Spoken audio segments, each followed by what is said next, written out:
সুপ্রিয় দর্শক, স্বাগত জানাচ্ছি আজকের সম্পাদকীয়তে। আমাদের আজকের বিষয়ের শিরোনাম রোহিঙ্গা ও বাংলাদেশের নিরাপত্তা।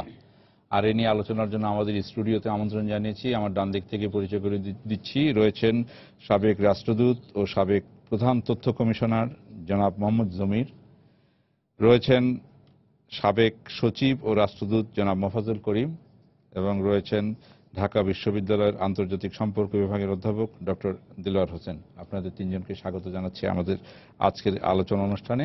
এছাড়াও আমাদের কক্সবাজার থেকে থাকবেন কক্সবাজার জেলা সাংবাদিক সমিতির সভাপতি জনাব আবু তাহের। জনাব আবু তাহের, আপনাকে স্বাগত জানাচ্ছি আজকে আমাদের এই আলোচনা অনুষ্ঠানে। দর্শক, জেনে রাখি আমাদের আলোচনায় আপনিও অংশ নিতে পারবেন, এজন্য আপনাকে ফোন করতে হবে। আপনার যে নম্বরগুলো পর্দায় দেখতে পারবেন সেই নম্বরে। এছাড়াও ফেসবুক অথবা SMS এর মাধ্যমে আপনাদের মন্তব্য সরাসরি এই অনুষ্ঠানে পাঠাতে পারবেন। আলোচনা শুরু করার আগে এখন পর্যন্ত যে শিরোনামগুলো আছে সেগুলো আমরা একটু দেখে নিই। সন্ত্রাসবাদের বিরুদ্ধে জিরো টলারেন্স নীতিতে বাংলাদেশ। হাঙ্গেরির প্রধানমন্ত্রীর সঙ্গে বৈঠকে শেখ হাসিনা। বাণিজ্য ও বিনিয়োগে সম্পর্ক সম্প্রসারণের প্রত্যাশা।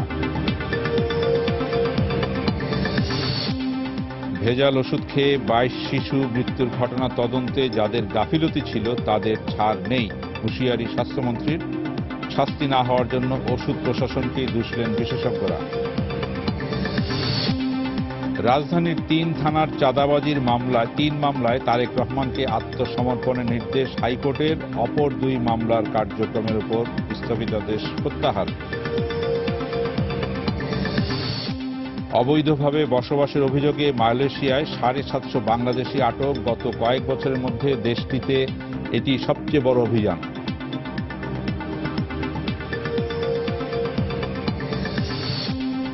নারায়ণগঞ্জে সুষ্ঠু নির্বাচনের স্বার্থে কমিশন যে কোনো সিদ্ধান্ত নিতে পারে, সেনা মোতায়েনের প্রশ্নে আইভী। নির্বাচনী বৈতরণী পার হওয়ার কৌশল বলছেন বিএনপি প্রার্থী। এবং কলম্বিয়ায় ব্রাজিলের চ্যাপেকএন্স ক্লাবের ফুটবল খেলোয়াড়বাহী বিমান বিধ্বস্তের ঘটনায় 76 জনের মৃত্যু, 5 জনকে জীবিত উদ্ধার। আমরা শিরোনামগুলো দেখলাম। আমাদের আজকের বিষয়ের শিরোনাম, যেটা রোহিঙ্গা ও বাংলাদেশের নিরাপত্তা, এই বিষয়টি নিয়ে আমরা আলোচনা করতে গিয়ে আমরা জনাব মোহাম্মদ জমির, আপনাকে দিয়ে আজকের আলোচনা শুরু করতে চাই। রোহিঙ্গা ইস্যু আমাদের এখানে আজকে যদি ধরি, সেই 1978 সালের পর থেকেই একটা সমস্যা একটা রয়েই গেছে রোহিঙ্গা ইস্যুটা। আমরা দেখি যে এটা বিভিন্ন সময় পরবর্তীতে 91-92 সালে আবার এটা হয়েছে।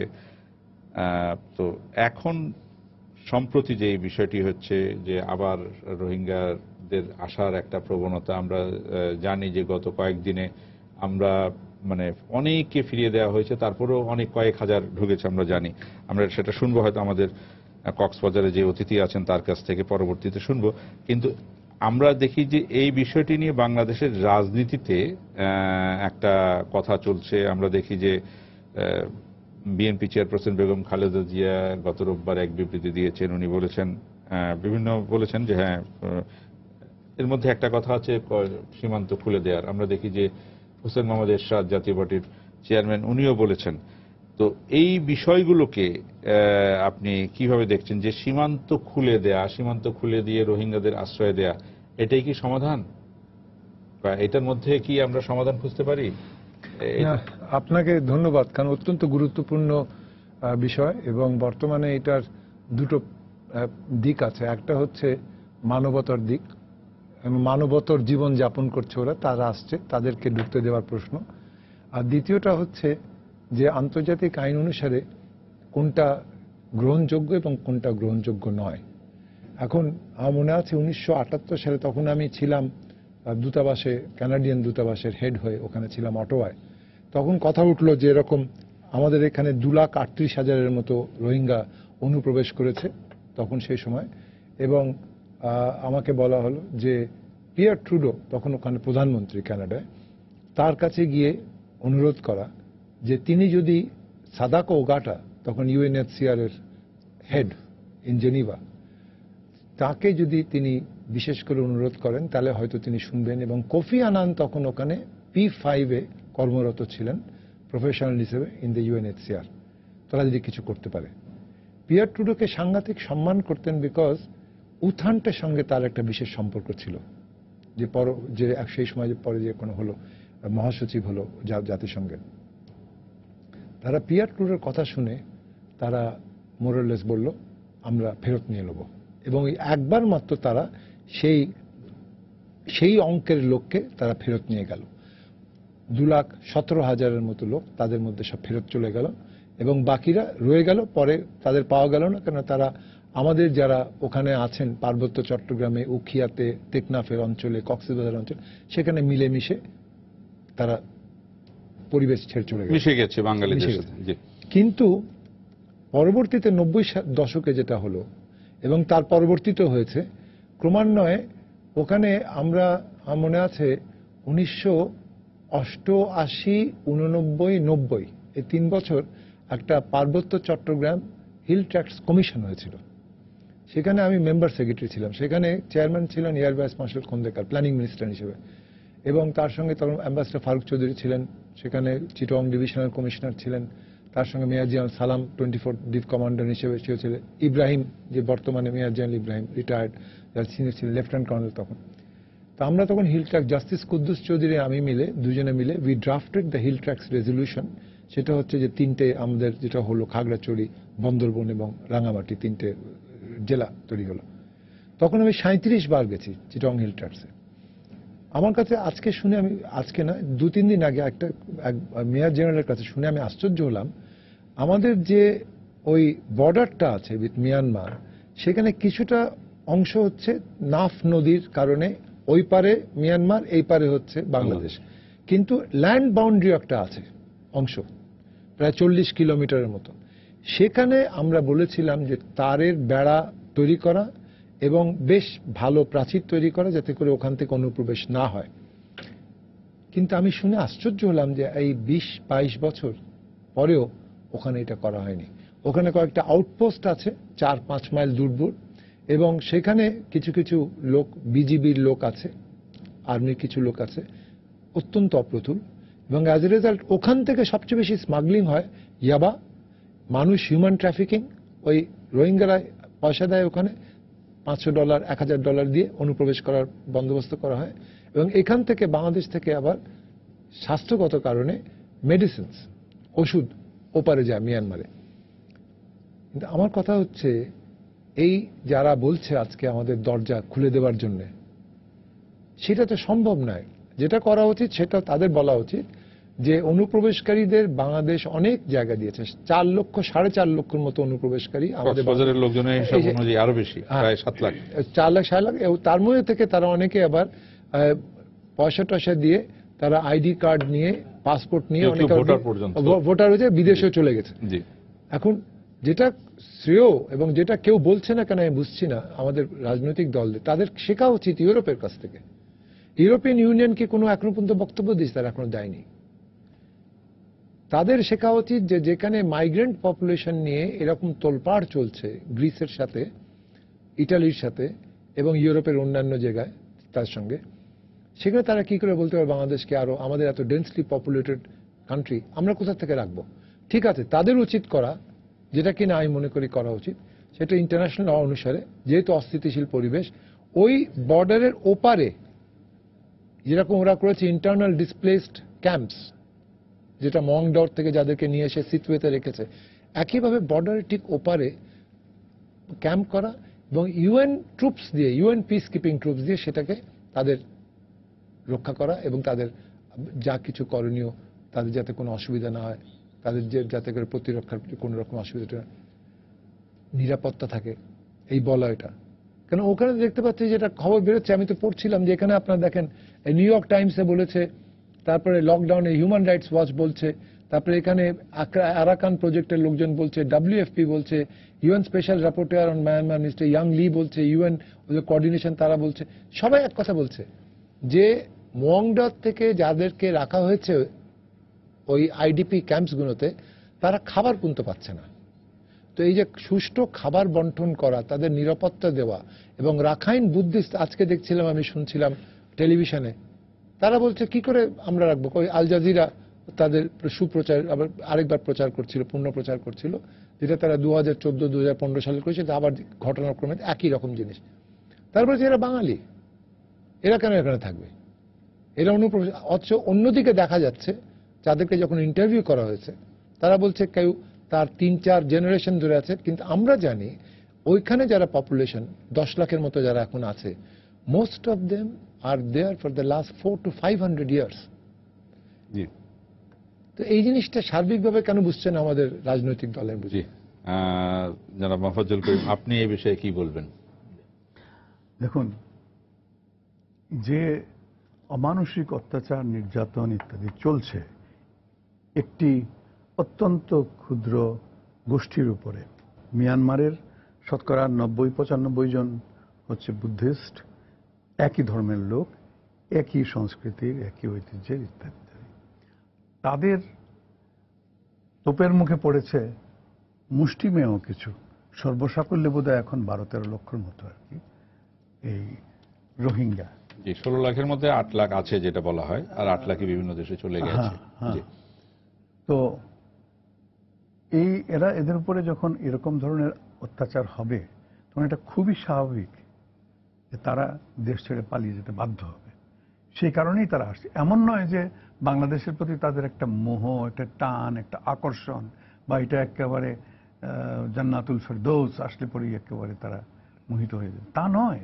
তারা প্রাণের ভয়ে জান নিয়ে তারা পালাচ্ছে। এবং আমরা বিভিন্ন স্টোরি যেগুলা মিডিয়াতে আসতেছে, ছোট ছোট বাচ্চাদেরকে কোলে নিয়ে মায়েরা ছুটছে, ধর্ষিত ইয়েদেরকে ফেলে এসে কান্না করতেছে দেখলাম ইত্যাদি। তো যাই হোক, এটাতে আসবে। এখন এটার দৃষ্টিভঙ্গিটা আমাদের কি হওয়া উচিত, বিশ্ববাসীর কি হওয়া উচিত, আমার প্রশ্ন।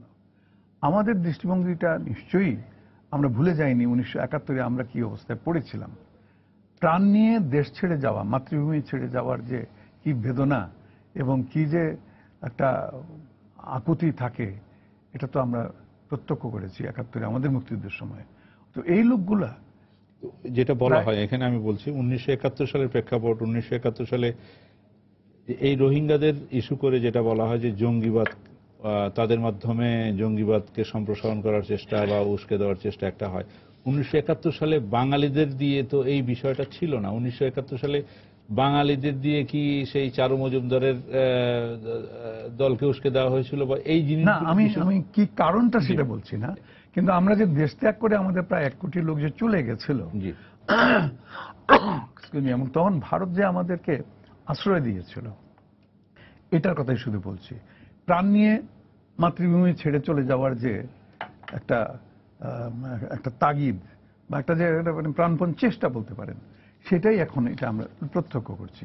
যে বিপদে পড়েছে এই মানুষগুলা, আমি তাদেরকে মুসলমান হিসাবে দেখছি না, বৌদ্ধ হিসাবে, কিচ্ছু হিসাবে দেখছি না, আমি মানুষ হিসাবে দেখছি। এবং কি মানুষ, এই 10 লক্ষ বলেন আপনারা, 8 লক্ষ বলেন, 12 লক্ষ বলেন, এর বেশি তো না। এমন তো না যে 1 কোটিটা লোক ওখানে পড়ে আছে, তা নয়। এই মানুষগুলা ওখানকার সেনাবাহিনী, ওখানকার বর্ডার গার্ড, ওখানকার এক্সট্রিমিস্ট বুদ্ধিস্ট যারা আছে, তাদের সকলের আক্রমণের শিকার হচ্ছে। একমাত্র অপরাধ তাদের কি, অপরাধ কোট আনকোট কি অপরাধ তাদের, তারা ভিন্ন ধর্মাবলম্বী। তাই যদি হয়, ভিন্ন ধর্মাবলম্বী যদি থাকার যদি কোনো অধিকার না থাকে, আমাদের বাংলাদেশেও কিন্তু কয়েক সহস্র রাখাইন আছে, এটা বোধহয় অনেকে আমরা ভুলে যাই, মনে পড়ে না আর কি। এটা পটুয়াখালী অঞ্চলে কুয়াকাটার দিকে থাকে এবং অত্যন্ত নিরুপদ্রব, এবং তারা নিরীহ একটি গোষ্ঠী। এবং তাদের সঙ্গে আমাদের যে সম্পর্ক বাঙালিদের, তাদের প্রতিবেশীদের অত্যন্ত চমৎকার সম্পর্ক। কই আমরা কি কোনোদিন চিন্তা করব যে না, এদেরকে আমরা ফেরত দিতে চাই, তোমরা তো এই দেশের মানুষ নও?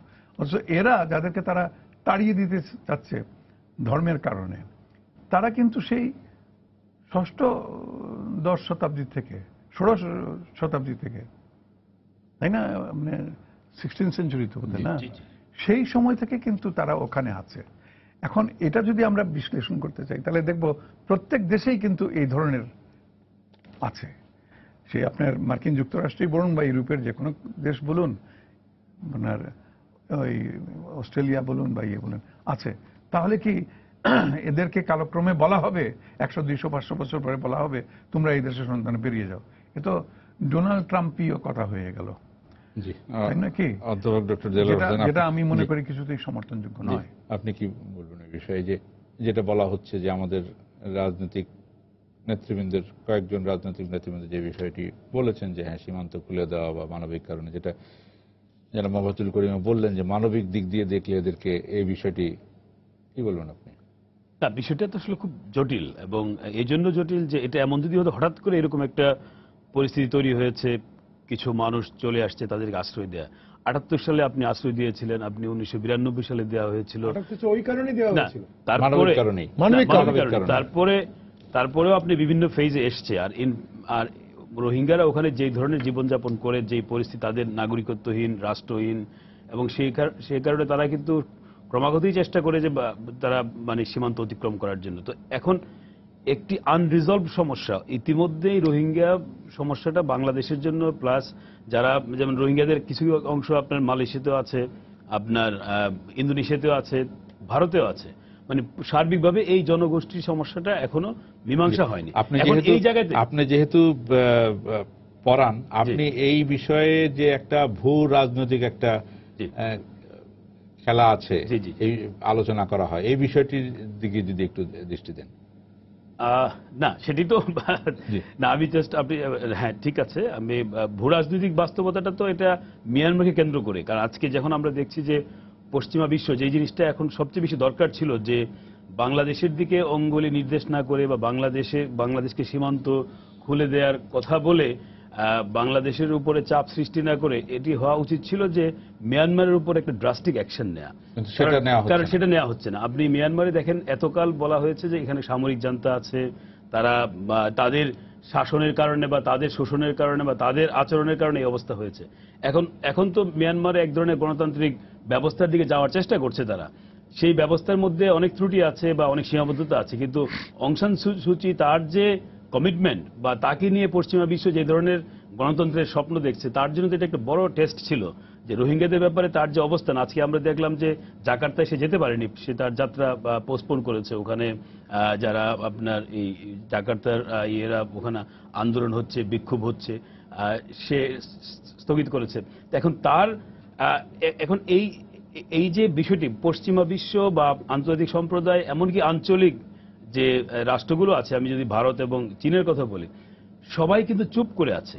এখন এটা বাংলাদেশের উপরে যেভাবে বলা হচ্ছে, এটা কিন্তু একেবারে অবাস্তব। এই জন্য যে ইতিমধ্যে রোহিঙ্গারা এখানে আছে, তাদের সমস্যার সমাধান হয়নি, তাহলে তাদেরকে এপারে এনে সমস্যার কি আসলে কোনো সমাধান হবে?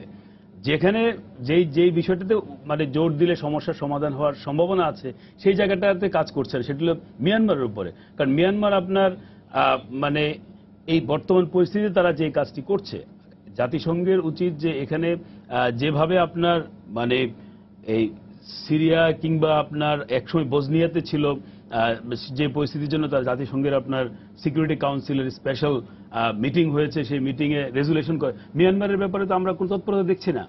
এখন এই তৎপরতাটা আমরা দৃশ্যমান, সেখানে বাংলাদেশকে ধরে নেওয়া হয়েছে যে হ্যাঁ তারা বাংলাদেশে চলে আসবে, বাংলাদেশ তাকে জায়গা দিতে হবে, এটাই যেন একটা স্বাভাবিক, মানে সেটাই, মানে এটা একটা খুবই ভ্রান্ত একটা অবস্থান। তো বাংলাদেশ কিন্তু আবার এখানে, আমি আমার যেটি বাংলাদেশের পররাষ্ট্রমন্ত্রী, স্বরাষ্ট্রমন্ত্রী, এবং এখন পর্যন্ত যেটা আমরা জানি যে যারা একেবারে সরাসরি আক্রান্ত, তারা কিন্তু অনেকেই এসে বাংলাদেশে ইতিমধ্যে প্রবেশ করে, যে 19,000-এর মতো এই বিষয়টি আমরা শুনেছি। এই বিষয়টি আমরা একটু শুনে আসবো আমাদের কক্সবাজারের অতিথির কাছে, জনাব আবু তাহের। আমরা তো এই যে বিষয়টি আলোচনা করছি, আর আমরা তো জানি যে হ্যাঁ কিছু কিছু ঢুকছে, আর আগের যে সমস্যা, আগের যারা রয়ে গেছে তাদের নিয়ে নানা ধরনের সমস্যা, সবকিছু নিয়ে আপনি যদি একটু আমাদের এখানে আলোকপাত করেন। না, এখানে সীমান্ত খুলে দেওয়ার যে কথা বলা হচ্ছে, সেটা করা হলে যে পরিস্থিতি কত ভয়াবহ হতে পারে সেটা তো আগে চিন্তা করতে হবে।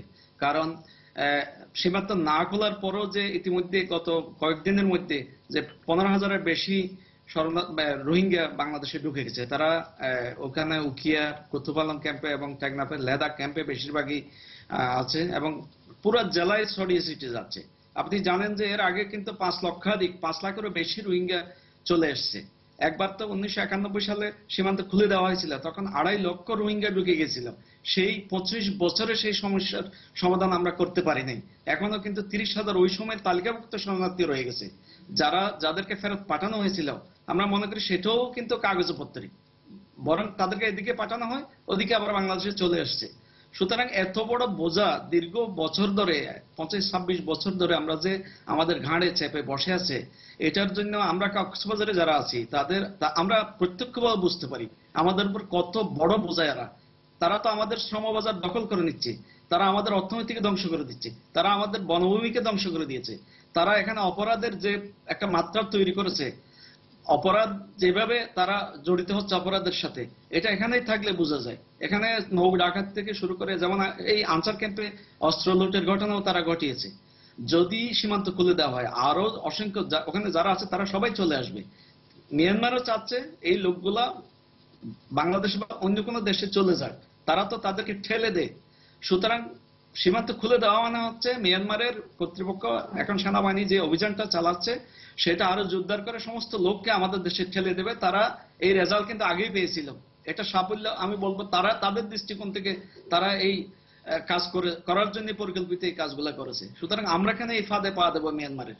তারা ইচ্ছাকৃত যে দমন পীড়ন শুরু করেছে, যারা আসছে তাদের আমরা ইন্টারভিউ করেছি। আমি ওখানে রোহিঙ্গা ক্যাম্পে কয়েকদিন ধরে যাচ্ছি, যারা আসছে তাদের সাথে কথা বলে আমরা যেটা জানলাম, পরিকল্পিতভাবে এই ঘটনা ঘটানো হচ্ছে। ওখানে ইচ্ছাকৃত হত্যা করা হচ্ছে, বাড়িঘর জ্বালিয়ে দেওয়া হচ্ছে, নারীদেরকে ধর্ষণ করা হচ্ছে। জনাব তাহের, আমি আপনার কাছে একটা জানতে চাই, যেটা এখানের রাজনৈতিক নেতৃবৃন্দের তরফ থেকে যে আহ্বানটা জানানো হচ্ছে, সেই রাজনৈতিক দলগুলোর নেতারা তো কক্সবাজারে রয়েছেন, আপনি তো তাদের সাথে কথা বলেছেন, তাদের স্থানীয় পর্যায়ের নেতৃবৃন্দ কি বলেন তাদের কেন্দ্রের নেতাদের এসবের কথার ব্যাপারে?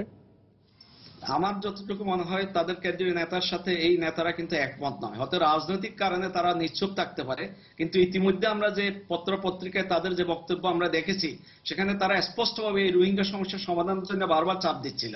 তারা সরকারের যে একটা পরিকল্পনা, রোহিঙ্গারা এখন ছড়িয়ে ছিটিয়ে বিভিন্ন জায়গায় চলে যাচ্ছে, সরকার যে একটা পরিকল্পনা নিয়েছিল তাদেরকে তালিকাভুক্ত করে একটি স্থানে নিয়ে আসার, সেটাও কিন্তু এই বিরোধী দলের রাজনীতিরা বা যারা বলছে আজকে তাদের লোকজন কিন্তু এটাকে সমর্থন করে বিভিন্ন সময় সরকারের উপরে চাপ সৃষ্টি করেছিল যে এটা দ্রুত করা হোক, এবং এই রোহিঙ্গাদেরকে ফেরত পাঠানোর জন্য তারাও দাবি জানিয়েছিল। সুতরাং কেন্দ্র থেকে যে হুট করে একটা সিদ্ধান্তের কথা বলা হবে, এটা কিন্তু চিন্তা ভাবনা করেই যাচাই করা উচিত। আমি তো শুরুতেই বলেছি যে সীমান্ত না খোলার পরও ইতিমধ্যে যে 15,000-এর অধিক ঢুকে গেছে, তাই সীমান্ত খুলে দিলে কি একটা ভয়াবহ পরিণতি আমাদের জন্য দাঁড়াবে, সেটা তো চিন্তা করতেই হবে। আর একটা মনে করি যারা আছে তাদেরকে নিয়ে এই মুহূর্তে কিছু করা উচিত। তাদেরকে শরণার্থী ঘোষণা করা হোক, অথবা একই জায়গায় নিয়ে এসে তালিকাভুক্ত করা হোক। আন্তর্জাতিক সংস্থাগুলোকে, ইউনিসিআরকে দায়িত্ব দেওয়া হোক, কারণ তারা এখন আমাদের গাড়ি চেপে বসে আছে। যদি এটা কিন্তু আমাদের একার সমস্যা না, এটা সারা পৃথিবীর সমস্যা।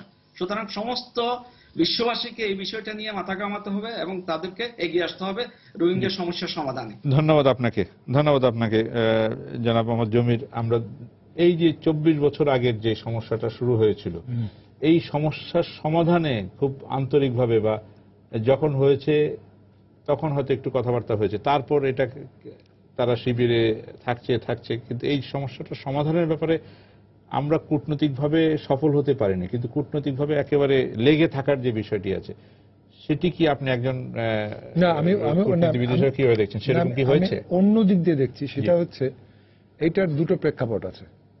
একটা হচ্ছে সরকারের সঙ্গে আরেক সরকারের আলোচনার মাধ্যমে, বিবেচনার মাধ্যমে সমস্যার সমাধান করা। আরেকটা হচ্ছে এর সঙ্গে একটা ইনফর্মাল ইকোনমি জড়িত আছে এবং তার কারণেই সমস্যাটা আরো দীর্ঘায়িত হয়েছে। সেটা হচ্ছে ওখান থেকে যারা আসছে এবং এখান থেকে যারা যাচ্ছে সবসময় সোজা পথে যাচ্ছে না, সেই জন্য ওই স্মাগলিং এর কারণে প্রয়োজনে সেটা ব্যবহৃত হচ্ছে। এখন আমার কথা সেটা না, আমার কথা হচ্ছে এই যে মনে করেন, দেখেন এই যে ডেইলি স্টারে, এটা আপনি নিশ্চয়ই দেখেছেন, এইটা হচ্ছে 26 তারিখে লাইজ ওয়াই, যে ওরা আমাদের এখান থেকে বেশ কিছু লোকজন তারা ফেসবুকে এবং তারা বিভিন্ন সোশ্যাল মিডিয়ার মাধ্যমে তারা প্রচার করছে যে এই জিনিস হচ্ছে, হ্যাঁ রোহিঙ্গাদের উপর অত্যাচার হচ্ছে, নিপীড়ন হচ্ছে, তাদের নিরাপত্তা নেই, সবকিছু। কিন্তু দেখেন আপনি, এটা আমি নিয়ে এসেছি ফটোকপি করে, যে গুয়াতেমালায় একজন মেয়েকে পুড়িয়ে মারা হয়েছে, সেটা বলা হচ্ছে stop killing Burma Muslims. Rambo film সেই ফিল্মের একটা অংশ আছে, ভিডিও, সেখানে হেফাজত ইসলাম বাংলাদেশ বলছে রোহিঙ্গা নির্যাতনের ভিডিও। তারপরে দেখা যাচ্ছে রোহিঙ্গা পারসিকিউশনের কথা দিয়ে খবর দেওয়া হচ্ছে, একটা লোক দৌড়াচ্ছে আগুন লাগানো।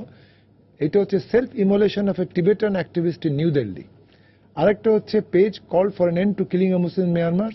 আসলে যাদেরকে পোড়ানো হচ্ছে তারা হচ্ছে cremation of quake victims in China, earthquake victims. A bike riding across the hands of students during a stunt in India. Several pages describe this ফেসবুকে, এবং উপরে দিয়েছে বার্মা কে মুসলমান কো উপর, এখান দিয়ে বলেছে শেয়ার করো। তো আমার কথা হচ্ছে যে আমরা সবাই একমত যে যা হচ্ছে মিয়ানমারে এটা গ্রহণযোগ্য নয়। 2 নম্বর, এটাকে কেন্দ্র করে নানাভাবে বাংলাদেশকে অস্থিতিশীল করার একটা গভীর ষড়যন্ত্র। ইয়েস, এবং আমার কথা হচ্ছে যে আমাদের যারা আছেন, আমি বলবো ঠিক আছে, যারা আছেন রাজনৈতিক দল, তারা অবশ্যই তাদের উৎকণ্ঠা প্রকাশ করেছেন। তারা বলেছেন যে যদি কেউ মানবতার জীবন নিয়ে আসছে, ভিক্ষা চাইছে ঢোকার জন্য, আমাদের তো যেটা আছেন ওখানে কোস্ট গার্ড আছেন, আমাদের বর্ডার গার্ডস, যারা যখন কাউকে পাচ্ছে এরকম তার সেবা শুশ্রূষা করে স্বাস্থ্য রক্ষার কারণে প্রয়োজন যা কিছু করণীয় খাবার দাবার দিয়ে তাকে ওই পারে পৌঁছে দিচ্ছে।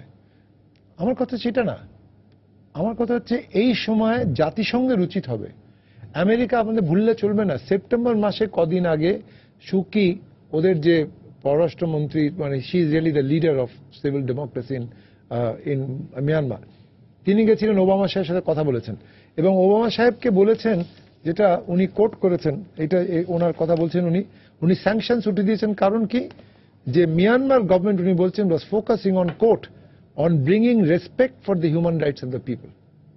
এখন তারপরে আবার বিবিসির থেকে একজন বলছে যে she is behaving like an ostrich whose head is in the sand. এখন আমাদের মনের একটা জিনিস আমার কাছে সবচেয়ে আশ্চর্য লাগছে, আমি তোমাকে বলি, সেটা হলো আমাদের এই দুটো দেশের দুটো নোবেল প্রাইজ পেয়েছে পিসের জন্য, শান্তির জন্য। ওনাদেরটা তো কাজ করছে না, আমাদেরটা এক বাক্য উচ্চারণ করছে না। উনি তো কেমিস্ট্রি ফিজিক্সের জন্য পাননি রে বাবা, একবার তো বলুক যে এটা করো, বন্ধ করো। প্রেসিডেন্ট কার্টার বলছে। সেই জন্যই বলছি যে জিনিসটা, সেটা হচ্ছে মিয়ানমারের ওপারে যেরকম দাফুরে করা হয়েছে, সুদানে, যেখানে বাংলাদেশ থেকে গেছে শান্তিরক্ষা মিশনে জাতিসংঘের, যেরকম রুয়ান্ডায় করা হয়েছে, যেরকম সিয়েরা লিওনে করা হয়েছে, যেরকম ডেমোক্রেটিক রিপাবলিক কঙ্গোয় করা হয়েছে, যেরকম বসনিয়া হার্জেগোভিনা করা হয়েছিল, একইভাবে মিয়ানমারের একটা অংশে, যেখানে আপনি যেটা বলছেন এইটার জন্য বাংলাদেশ সরকারের বা বাংলাদেশের পররাষ্ট্র মন্ত্রণালয়ের যে কূটনৈতিক দৌড়ঝাঁপ বা তৎপরতা, সেটা কি যথেষ্ট কিনা? দুবার সেপ্টেম্বর থেকে আমাদের প্রধানমন্ত্রী দুবার অং সান সুচির সাথে দেখা হয়েছে। একবার নিউ ইয়র্কে on the side line of the UN general assembly বিস্তর আলোচনা হয়েছে। সেখানে সুকিকে বলা হয়েছে যে আপনার যা কিছু করণীয় এটা নেন, বসে আলোচনা করে দেখেন কি করে কি করা যায়। আমাদের পররাষ্ট্র সচিবকে বিশেষ দূত আকারে পাঠানো হয়েছিল কদিন আগে, চিঠি দিয়ে প্রধানমন্ত্রীর। তারপরে এই কদিন আগে যে বিমস্টেকের যেটা মিটিং হলো, আউটরিচ ব্রিক্স সম্মেলনে গোয়াতে, সেখানেও আবার দেখা হয়েছে। সরকারের তরফ থেকে সদিচ্ছা প্রকাশ করে যা কিছু করণীয়, কেন আমরা মনে করি Myanmar is an important ally, because তার সঙ্গে কানেক্টিভিটি সূত্রের কারণে BICM করিডর যেটা আছে, প্লাস বিমস্টেক আছে, বিমস্টেকের হেডকোয়ার্টার্স ঢাকায়। আমরা মিয়ানমার যা কিছু করছে, হয়তো কেন সমস্যা যেটা হচ্ছে, যদিও ওখানে বলা হচ্ছে গণতান্ত্রিক প্রক্রিয়া কার্যকর হয়েছে, তা হয়নি। কেন আর্ম ফোর্সেস যেটা আছে, they are still autonomous and they are doing whatever. তারা বলছে ন্যাশনাল সিকিউরিটির কারণে যদি আমরা কোনো কিছু নেই, এ ব্যাপারে কেউ প্রশ্ন করতে পারবে না। তা এখন সেই জিনিসটা আমার কথা, যে জাতিসংঘে আলোচনা করে OIC কি করলে এখন পর্যন্ত? OIC কিছুই করেনি। UN হিউম্যান রাইটস কাউন্সিল কি করেছে? বক্তব্য দিয়েছে, কিন্তু ওই এক্সপ্রেসিং সিরিয়াস কনসার্ন বললে তো হবে না। জাতিসংঘের শান্তিরক্ষা পরিষদ যে আছে, সিকিউরিটি কাউন্সিল, তারা আলোচনা করে বলেছে যে উই আর বিট ওয়ারিড, কিন্তু তোমরা why don't you adopt a resolution? এখন জিনিসটা হচ্ছে যে আমরা যে আলোচনাটা করছি, আমরা কক্সবাজারকেও শুনলাম যে সীমান্ত খুলে দেওয়াই তো সমাধান না। না, সমাধান নয়, খুলে দেওয়াও সমাধান নয়, এবং সীমান্ত আপনার একেবারে বন্ধ করে রেখে দিয়ে এদেরকে মরতে দেওয়া, এটাও আমি মনে করি সমাধান নয়। এটা আসলে একটা, আমরা খুব একটা জটিল পরিস্থিতির মধ্যে আছি, যেখানে এটা আপনার একদিকে মানবিক দিকটা খুবই বড়। আমাদের কাছে বাংলাদেশের বাঙালিদের কাছে বিশ্ববাসীর একটা প্রত্যাশা আছে যে এরা হৃদয়বান মানুষ, এদের যে ঐতিহ্য। না, এরা নিশ্চয়ই- অতীতে যখন আমরা খুলে দিয়েছি, খুলে দেওয়ার মধ্যেই তো বিশ্ব ধরে নিয়েছে, হ্যাঁ খুলে দিয়েছি, ঝামেলা শেষ। ওরা জীবন বেঁচেছে, প্রাণ বেঁচেছে, ঝামেলা শেষ, সমস্যার সমাধান হয়ে না, গেছে। এটা সমাধান নয়, এটা তো বটেই, জি। এটা তো সমাধান নয়। আমি বলছি যে এটা হচ্ছে মানবিক একটা দিক আর কি। আপনি খুলে না দিন, এখন যেভাবে ট্রিট করা হচ্ছে ইজ পারফেক্টলি অলরাইট আমি মনে করি। অত্যন্ত মানবিক আচরণ করা হচ্ছে যারা আসছে, এবং তাদেরকে ফেরত দেওয়া হচ্ছে ওষুধপত্র দিয়ে, খাবার দাবার দিয়ে, তাদেরকে সসম্মানে ফিরে যেতে বলা হচ্ছে, পাঠানো হচ্ছে। এটা ঠিক আছে, কিন্তু এখানে যদি আমরা ধরে ধরে নিয়ে গিয়ে যদি আমরাও আর একটা খোঁড়ার মধ্যে ঢুকিয়ে দিতাম, বা ধরেন জেলখানাতে পুরে দিতাম, কিংবা যদি গুলি করে দিতে মারতাম, that would have been totally wrong. ওটা আমাদের attitude is perfectly okay, but at the same time একটা পয়েন্ট আমি একটু জোর দিতে চাই, যেটা কিছুটা ইঙ্গিত করেছেন জমির। সেটা হচ্ছে বিশ্ববাসী তো এখন পর্যন্ত চুপ। আজকে বেশ কয়েক সপ্তাহ তো পার হয়ে গেল। কোন সংস্থা, ইউনাইটেড নেশনস থেকে শুরু করে কোন সংস্থা বলল যে চুপ করো, আর এক পাও বাড়াবে না? মিয়ানমারকে বলে নাই, একটা কেউ বলে না যে আমরা তীব্র প্রতিবাদ জানাচ্ছি, নাথিং অফ দ্য কাইন্ড। এই খুবই সাদামাটা ধরনের প্রতিবাদ, এটা হওয়া উচিত নয়, এটা বন্ধ হওয়া, এটা অমানবিক, দিস দ্যাট এটসেট্রা বলা হচ্ছে। ধমকের সুরে কেউ বলে নাই, বলবে না। আরো আমি শঙ্কিত, ট্রাম্প যখন 20 জানুয়ারি যখন ডোনাল্ড ট্রাম্প যখন উনি গদিনসীন হয়ে যাবেন, তখন যে কি মুসিবত নাজিল হবে এই মুসলমানদের উপর। নাও যেখানে কেউ কথা বলছে না, ওআইসিও না, যে প্রতিষ্ঠানটির উপরে এত বেশি প্রত্যাশা মুসলমানদের, বিশ্ববাসী মুসলমানদের, তারাও চুপ করে আছেন। তারা একটু বলেছে উদ্বিগ্ন হয়েছেন। আচ্ছা, তাহলে পরে কে জোর গলায় কে বলবে? প্রথম কথা হচ্ছে আমাদের মস্ত বড় একটা দুশ্চিন্তা যে সত্যি যদি একটা এক্সোডাস, যদি এখানে একটা ইনফ্লাক্স বড় রকমের এসে যায় বাংলাদেশের উপরে, যেটা 78 সালে আমরা প্রত্যক্ষ করেছি, 91-92 প্রত্যক্ষ করেছি, তাহলে কি হবে? সেটা তো আছেই। দ্বিতীয়ত মানবিক দিক, এবং মানবিক দিক কাদের নিয়ে? মুসলমানদের নিয়ে। কেউ না কেউ তো বলতে হবে, কেউ না কেউ তো সোচ্চার হতে হবে, জোরে সোরে সোচ্চার হতে হবে, এই কথাটাই আমি বলছি। এবং আমাদের যে কূটনৈতিক প্রচেষ্টা, আমাদের মাননীয় পররাষ্ট্রমন্ত্রী এখানে যত বিদেশি রাষ্ট্রদূত আছেন তাদেরকে ডেকে নিয়ে এসে আমাদের মনোভাব ব্যক্ত করে দিয়েছেন, বেশ কঠিন ভাষায় বলেছেন, ঠিকই আছে। এবং এই প্রচেষ্টাটাই চালিয়ে যাওয়া উচিত, সবখানেই চালিয়ে যাওয়া উচিত। তা না হলে পরে একদিকে আমাদের উপরে দুর্যোগটা নেমে আসতে পারে, দ্বিতীয়ত এই লোকগুলো সত্যিকার অর্থে কিন্তু নিশ্চিহ্ন হয়ে যেতে পারে। অ্যাকচুয়ালি যে এই ধরনের মুসিবতের মধ্যে না পড়েছে সে বুঝবে না যে জিনিসটা কতটুকু। একটা প্রশ্ন নিয়ে ডক্টর দেলোয়ারের কাছে আসুন। দর্শক আপনার নাম বলে প্রশ্ন করুন। আসসালামু আলাইকুম, আমি গাজনক চট্টগ্রাম থেকে বলছি। জি বল। আলোচ্য মহোদয়ের কাছে আমার একটা বিশেষ প্রশ্ন। এখন এই রোহিঙ্গারা যে এই অমানবিক অত্যাচার অবিচার করতেছে, যা মানব সভ্যতার ইতিহাসে বিরাট লঙ্ঘনীয়।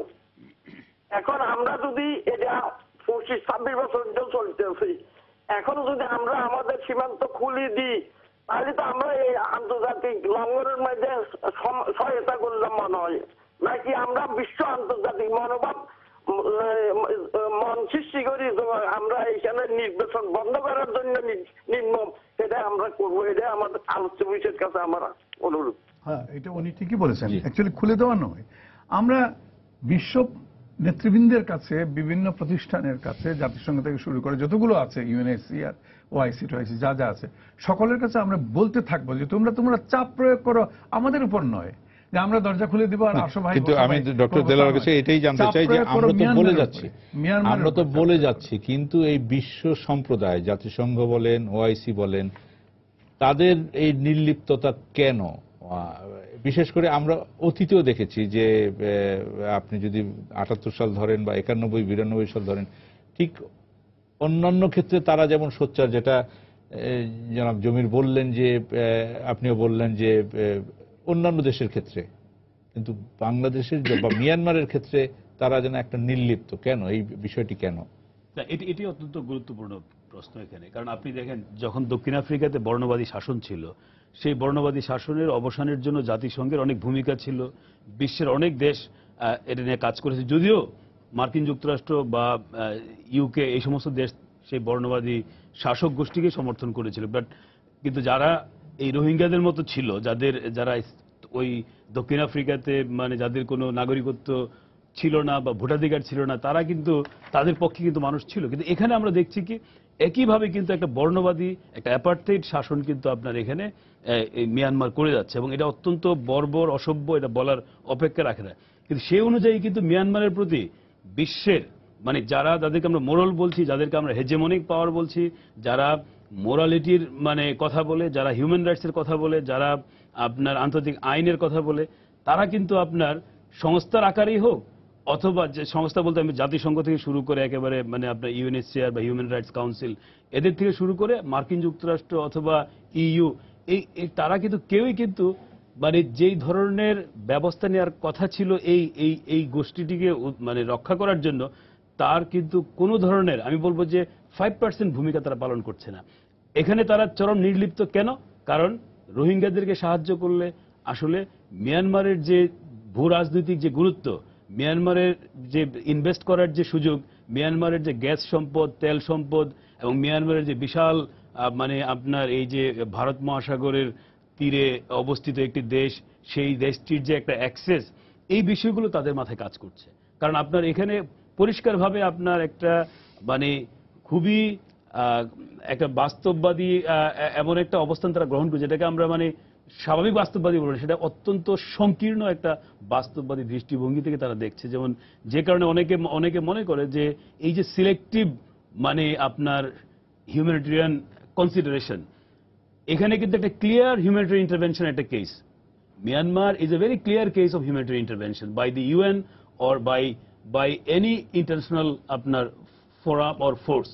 সেখানে এটা ঘটছে না, না ঘটে উল্টা বাংলাদেশকে বলছে তুমি সীমান্ত খুলে দাও, আবার বাংলাদেশকে এটাও বলছে যে তোমরা করো, তোমরা তাদেরকে মানে অ্যাসাইলাম হিসেবে আশ্রয়দানকারী হিসেবে ঘোষণা করো অথবা শরণার্থী হিসেবে ঘোষণা করো। তার মানে কি পুরো ইয়েটাই কিন্তু আপনার তাদের যে দায়িত্ব না শুধু, মানে অ্যাকচুয়ালি আমি দায়িত্ব বললে এটা কম বলা হবে, মানে যে কারণে তারা অনেক দেশে একটা দেশের নির্বাচন সুষ্ঠু হলো কি হলো না সেটা নিয়ে আপনি দেখেন কি পরিমাণ সমালোচনা, কি পরিমাণ আক্রমণ।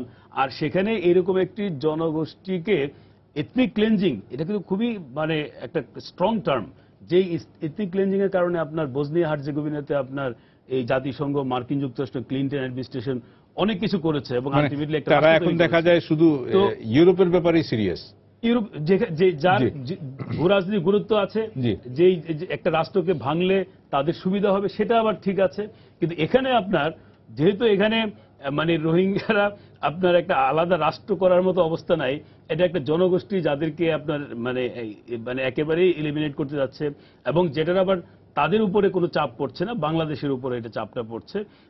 সেখানে কিন্তু তারা একটা খুবই মানে সিলেক্টিভ একটা অবস্থান নিয়েছে। আমার মনে হয় এখন এটা তো নতুন সমস্যা না, আজকে বাংলাদেশকে তো আহ্বান করার দরকার নাই। আজকে যখন এই যে রাখাইনে যে অত্যাচার নির্মমতা চলছে, যেটাকে এথনিক ক্লিনজিং বলছে, আপনার হিউম্যান রাইটস ওয়াচই বলছে, বাংলাদেশ বলছে না, বা কোনো মুসলিম রাষ্ট্র মানে শুধু বলছে তা না। তো এই জায়গাটিতে তাদের কি ভূমিকা তারা পালন করছে, এইটার পিছনে আপনি যেটা বলছিলেন যে এই যে মিয়ানমারের ব্যাপারে তাদের যে একটা মানে একটা দৃষ্টিভঙ্গি, যে সেটা হচ্ছে যে না, মিয়ানমার গণতান্ত্রিক হবে, মিয়ানমার আমাদেরকে অনেক অপরচুনিটি দেবে, সেখানে কমিউনিটির চিন্তা করে লাভ নাই, আমাদেরকে তাদের কথা চিন্তা করতে হবে যে আমরা এই দেশটিতে আমরা কি ধরনের স্বার্থ আমরা মানে মিয়ানমারের স্বার্থের জন্য মিয়ানমারে তাদের স্বার্থ আছে, অতএব রোহিঙ্গাদের ব্যাপারে কথা এটা আছে। বাংলাদেশের ক্ষেত্রে আমি একটু আপনার বাংলাদেশ কিন্তু আপনার এখন এটাকে যতটা গুরুত্ব দিচ্ছে, অতীতে কিন্তু অতটা গুরুত্ব দেয়নি। আপনার এই সমস্যাটি তো অনেক আগের, এটাকে যেভাবে মেইনস্ট্রিম করা দরকার ছিল, যেভাবে আমাদের পররাষ্ট্রনীতির মধ্যে আনা দরকার ছিল, কারণ এই সমস্যাটি কিন্তু অনেকদিন ধরে আমরা মানে সাফার করছি, এটাকে খুব ন্যারো একটা ইয়ে হিসেবে দেখা হচ্ছে। ঠিক আছে, এরা আছে, চলছে, মানে ইউনিসেফের সাথে মাঝে মাঝে আমাদের কিছু ডিফারেন্সেস হয়, মিয়ানমারের সঙ্গে কিছু বাইলেটারাল মানে আলোচনা হয়, কিন্তু আলটিমেটলি এই সমস্যাটা যে বাংলাদেশের জন্য একটা খুব গুরুত্বপূর্ণ সমস্যা, এটা কিন্তু আমিও নিজে একটু অ্যাড করতে পারি কি, হাফ এ মিনিট। উনি যা বলছেন আমি এন্ডোর্স করি পুরোপুরি, তার সঙ্গে আমি একটু অ্যাড করতে চাই এইটুকু যে রোহিঙ্গারা কারা? অত্যন্ত ক্ষুদ্র একটি জনগোষ্ঠী, কয়েক লক্ষ মানুষ, পৃথিবীর 700-750 কোটি মানুষের মধ্যে তারা কয়েক লক্ষ, এবং তারা আবার কি অসহায়, নামগোত্রহীন, এরা মরল কি বাঁচলো তাতে পৃথিবীর মানুষের অন্যদের তাদের কিছু যায় আসে না। তারপরেও আরেকটা কথা, এদের ধর্মীয় পরিচয়টা কি? ইহারা মুসলমান। মুসলমান কাহারা? ওই যে 9/11 ওরা, ও তাই এবার মরতে দাও, বা স্যার কিছু বলবো। আমি এখানে একটা জিনিস বলি, এই যে ঘটনাটা আপনাদের ঘটছে যে বললেন না। মিয়ানমারে, এটা শুধু রোহিঙ্গাদেরকে নয়, এই মুসলমানদেরকে নিয়ে নয়। কাচিন এবং শান প্রদেশে, এই শান কদিন আগে, এই 6-7 দিন আগে, 6-7 দিন আগে ওখানে মারামারি হওয়ার কারণে 3000-এর বেশি লোক তারা ওখান থেকে পালিয়ে চায়নায় আশ্রয় গ্রহণ করেছে, অনুপ্রবেশ করে। চায়না বলছে ঠিক আছে, আপাতত তোমরা থাকো এখানে, কদিন পরে তোমাদের ফেরত পাঠাবো। আর চিয়াংমাইতে প্রায় 1.25 লক্ষর মতো লোক আছে কাচিন প্রদেশের।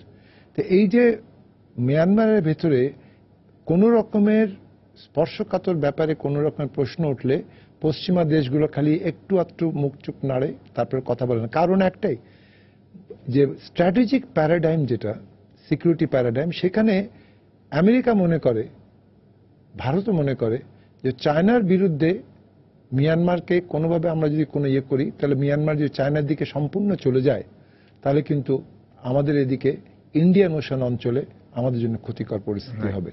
এবং that is the strategic paradigm which is very unfortunate. এই যে আজকে উনি যেটা বললেন, দেলোয়ার বললেন যে তেল আর গ্যাস এখনো আনট্যাপড রিসোর্সেস, রিজার্ভ যেটাকে বলে, এই কয়দিনে গত 2.5-3 বছরে 4 বছরে ওখানে প্রায় $10.5 বিলিয়ন ইনভেস্টমেন্ট প্রপোজাল গেছে মিয়ানমারে ফ্রম ওয়েস্টার্ন কান্ট্রিজ। এবং তারা যাচ্ছে গিয়ে কি করবে, এখানে টেলিনরের তারা চলে গেছে ওখানে নতুন টেলিফোন, মোবাইল ফোনের বন্দোবস্ত করার জন্য। তো আমার কথা, এই ব্যবসায়িক কারণে এই সার্বিক দিকটা প্রভাবান্বিত হচ্ছে এসব কারণে। এখন আমার যেটা ভয় লাগছে সেটা হলো, এই যে হঠাৎ করে মিয়ানমার এই সাহসটা পেল কোথার থেকে? অক্টোবর 9-তে ঘটনাটা ঘটেছে, সোকল ঘটনা, যেখানে অ্যাটাক হয়েছে, বর্ডারে 9 জন লোক মারা গেল। কিন্তু নভেম্বর মাসে 10, 11 এবং 18 সেখানে ওই হিউম্যান রাইটস ওয়াচ তারা ওই স্যাটেলাইট ইমেজারি করেছে। 10 তারিখ কি? 10 তারিখ হচ্ছে 8 তারিখে ইলেকশন হয়েছে আমেরিকায়, ট্রাম্প জিতেছে, ক্লিন্টন হেরেছে। এখন ইজ ইট এ কোয়েশ্চেন? এটা অনেকেরই ধারণা, ট্রাম্প জেতার পর যেহেতু উনি অ্যান্টি ইমিগ্রেশন ইয়ে করেছেন, অভিবাসন ক্ষেত্রে অনেকে যারা ইলিগাল ইমিগ্রেন্ট ঢুকেছিল, এরা তো সব ইলিগাল ইমিগ্রেন্ট, বাংলাদেশ থেকে সব বাঙালি, এরা দাও তাড়িয়ে ট্রাম্প আমাদেরকে সমর্থন করবে। এই প্রেক্ষাপটটা অনেকটা বদলে গেছে। এবং এইটার কারণে অনেকে বলছে যে হঠাৎ করে সে এত রূঢ় ব্যবহার, যেটা কিনা অং সান সু চি গিয়ে সেপ্টেম্বরে বলল ওবামাকে যে আমি চেষ্টা করছি আপ্রাণ, এখন উনি বলছেন it's being treated according to rule of law, Aung San Suu চির কথা। কিন্তু আইনগত দিক যদি দেখতে হয়, সেখানে বিবিসির থেকে বলেছে তাহলে আমাদের সার্বিক দিকটা দেখা প্রয়োজন। এবং এই স্যাটেলাইট ইমেজারিকে ওরা বলছে যে এইসব স্যাটেলাইট থেকে কি না কি উঠিয়েছে, এটা তো ঘরে ওরা নিজেরাই আগুন দিচ্ছে।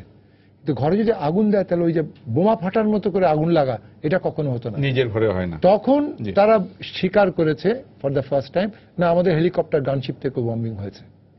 তো এই যে সার্বিক দিকটা, প্রেক্ষাপটটা, আমাদের মানবাধিকারের কথা যদি ওনারা উপদেশ দিতে সবসময় প্রস্তুত থাকেন, তো এই দিকটা একটুখানি দরকার করলে একটুখানি মায়ানমারকে দেন এবং ওখানে বলেন যে আপনারা যেটা করছেন ঠিক নয় এবং আপনারা এটা বন্ধ করুন। এবং কেন লোক আপনাদের দেশ থেকে পালিয়ে অন্য দেশে যাবে? জি, মোহাম্মদুল করিম, আপনি এই যে বিষয়টি, এটা নিয়ে কি বলবেন? কোন বিষয়টি? এই যে এখন আন্তর্জাতিক প্রেক্ষাপট চেঞ্জ হলো, যেটা একটু উনি বললেন, এটার সাথে এটার একটা যোগসূত্র টানা ট্রাম্পের আমি যে বললাম যে অ্যান্টি ইমিগ্রেশন, না অ্যান্টি ইমিগ্রেশন তো বটে, কিন্তু কথা হচ্ছে সমস্ত প্রেক্ষাপটটা যদি আপনি বর্তমান বিশ্বের প্রেক্ষাপটটা যদি আপনি দেখেন, তাহলে সেটা কি ওই যে কথাটা আমাদের আমার বিশেষ করে আমার 2 সহকর্মীর বক্তব্যে চলে এসছে, ব্যবসা বাণিজ্য, ইনভেস্টমেন্ট ইত্যাদি হচ্ছে আসল কথা। যার কোনো ইম্পর্টেন্স নাই, তার পাশে কেউ নাই, সোজা কথা। যে দুর্বল, যে অসহায়, রোহিঙ্গাই হোক আর যেই হোক, তার মধ্যে আমি যেটা বলছিলাম যে আরেকটা কনোটেশন যুক্ত হয়েছে, যেটা কি এদের ধর্মীয় পরিচয়। এই ধর্মীয় পরিচয়ের মধ্যে অনেকেরই খালি ধর্মীয় পরিচয়ের কথা আপনি বলছেন, ধর্মীয় পরিচয় আমরা এটা দেখেছি, ধর্মীয় পরিচয়ের কারণে এদেরকে আশ্রয় দেওয়ার কারণে বাংলাদেশের নিরাপত্তা বিভিন্ন সময় বিঘ্নিত হয়েছে। তো তখন কি আপনি কি বলবেন? না, আমি তো বলছি না যে নিরাপদ, এদেরকে এনে বাংলাদেশে ঢুকিয়ে দাও, আমরা মুসলমান ওরাও মুসলমান, আসো বসো ভাই, খাও ভাই, আমি সেটা বলছি না। আমি বলছি কেন বিশ্ববাসী, মানে অমুসলিম যারা নেতৃবৃন্দ রয়েছেন, তারা কেন এই ব্যাপারটাতে ইন্টারেস্ট নেয় না, না নেওয়ার অন্যতম প্রধান কারণ হলো যে এই লোকগুলা খ্রিস্টান নয়, ইহুদি নয়। এই লোকগুলা ইহুদি নয়। ইহুদি হলে হ্যাঁ। দেখতেন কি হতো? ওরে বাপরে বাপ, এই লোকগুলা কি মুসলমান। এই লোকগুলার একটা পরিচয় কি, ওই যে বললাম 9/11-এ তারা যে কাণ্ড করেছিল মার্কিন যুক্তরাষ্ট্রে, জি সেই কারণটা আসলটা মানে ওগুলা থেকে ইট অল ইমানেটেড ফ্রম দ্যাট একটা হেট্রেড, যেটা আরো বাতাস পেয়েছে ডোনাল্ড ট্রাম্প সাহেবের তথাকথিত বিজয়ের মাধ্যমে আর কি। এই কারণে কিন্তু সবকিছু ভুলে গিয়ে অন্তত বিশ্ববাসীর প্রত্যাশা থাকবে জাতিসংঘ, ইউএনএইচসিআর, ওআইসি তো আমাদের মোড়ল, আমাদের নেতা। ঠুটো জগন্নাথ। তিনার ছোট জগন্নাথ নয়, তিনার ওআইসি তো জগন্নাথ, কোনো কিন্তু তিনার activities-ই ইচ্ছা নাই। করে কিছু করেন জি। নেই, ইচ্ছা মতো করে। জি। আমি বিস্মিত শেষ হই, মিনিটটা আমি সৌদি ডক্টর- আরবের কাছ থেকে একটা পর্যন্ত আজ পর্যন্ত একটা প্রতিবাদও আসে নাই, বা তার মধ্যে অন্য ডক্টর দেলবার, যে আমাদের নিরাপত্তার বিষয়টি তা আসলে এটাকে ওইভাবে নিরাপত্তার দিক থেকে দেখার কিছু নাই। আমি মনে করি যে আসলে সমস্যাটি সমাধানই হচ্ছে না, হবে না। নিরাপত্তার জায়গাটা আসলে আমি মনে করি একটু চিন্তা করে করা, কারণ অনেকেই খুব জেনারেলাইজ করে, কারণ আমাদের নিরাপত্তা কিন্তু আরো অনেক ইস্যুতে আক্রান্ত হচ্ছে। সেখানে রোহিঙ্গাদেরকে নিয়ে খুব বড় করে তাহলে আমাদের যারা অভিবাসী বিদেশে আছে, যারা বৈধ অবৈধ বিভিন্ন, তাদেরকে নিয়ে কিন্তু ইউরোপে একটা নিরাপত্তার খেলা খেলছে। আমি কিন্তু আবার এই ট্র্যাপে পড়তে চাই না, কারণ এই যে ডোনাল্ড ট্রাম্প বলেন বা ইউরোপের যে নাইজেল ফারাজ কিংবা লিপেনরা, তারা কিন্তু এই ইমিগ্রেশন ইস্যুটাকে নিরাপত্তাকীকরণ করছে। আমি এখানে রোহিঙ্গাদের ইস্যুটাকে নিরাপত্তার ইয়েতে আনতে চাই না।